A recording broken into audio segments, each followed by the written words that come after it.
Magandang gabi po, Luzon, Visayas at Mindanao.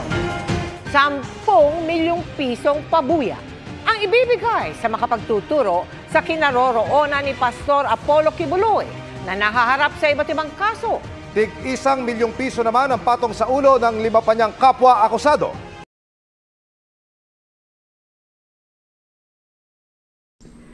Tara, hanapin natin si Kibuloy. Hinanap mo ka sana? So ayun guys, nananawagan pala ako sa lahat ng mga kababayan ko dito sa San Vicente. Kung pwede lang ay tulungan ninyo akong mahanap si Kibuloy kasi sayang din yung 10 milyon. मैं 15 minute So तक kung अपनी सांस रोक 10 सकता हूँ tayo magsama-sama o kung ilan man tayo, Tak sa batas. magandihatian na lang natin guys. Nangangailangan talaga ako ngayon ng pera. Dalawa na kami kagad ngayon. O anong panawagan mo sa mga kababayan natin? Kailangan, pag makita nyo si Kibuloy, pusasan nyo kagad or